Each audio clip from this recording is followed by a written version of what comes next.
ಇವತ್ತು ಆಸ್ಪತ್ರೆ ಸುತ್ತಾಕಿದಷ್ಟು ಯಾವತ್ತೂ ಸುತ್ತಾಕಿಲ್ಲ. ಒಂದು ಬಿಡೋದು ಒಂದು ಕೆಲಸ, ಒಂದು ಬಿಡೋದು ಒಂದು ಕೆಲಸ. ನಾವು ಸಾಕಾಗ್ಬಿಟ್ಟದ. ನಮಸ್ಕಾರಪ್ಪ ಎಲ್ಲರೂ ನಾಷ್ಟ ಮಾಡಮ್ ಬರ್ರಿ. ಮೊದ್ಲದಾಗಿ ಹೆಣ್ಮಕ್ಳು ತಿನ್ನೋದು ಕಮ್ಮಿ, ಕೆಡ್ಸೋದು ಜಾಸ್ತಿ. ತಿಂದು ಕೇಸಿ ಸಾಕಾಗಿದ್ದು ನನಗೆ ತಂದು ಕೊಡಕತ್ತಿದ್ಲು. ಚಾ ತಾನು ಒಲ್ಲೆ ಅಂತಂದ್ಲು. ನನ್ನ ಚಾ ಕಸ್ಕೊಂಡ್ ಕೇಸಿ ನನಗೂ ಸ್ವಲ್ಪ ಹಾಕಿಟ್ಟಾಳ. ನನಗಂತೂ ಸಾಕಾಗ್ಬಿಟ್ಟಿದ್ದು. ಇವತ್ತಂತ್ರ ಯಾಕಂದ್ರೆ ಸತಾಯಿಸಿ ಇವತ್ತಿಂದ ಬಿಟ್ಟೆ.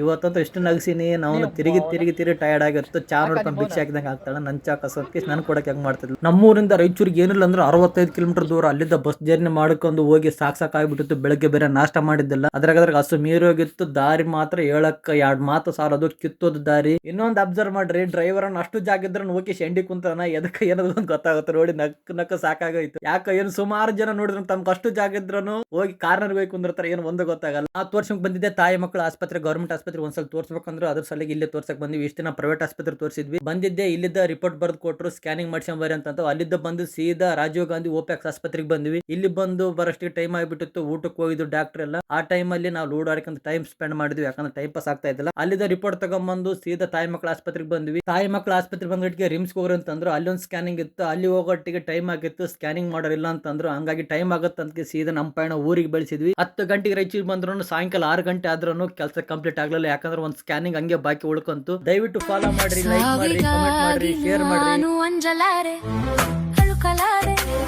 ಜೀವ ಹಿಂದು ವಿರಹವನ್ನು ಸಹಿಸಲಾರೆ, ತಾಳಲಾರೆ, ನಾನು ತಾಳಲಾರೆ. ನಿನ್ನ ಕಣ್ಣಿನಾಡದಲ್ಲಿ ಬಿಂಬವಾಗಿ ನಾನು ನಿಲ್ಲುವೆ. ಕಣ್ಣರೆ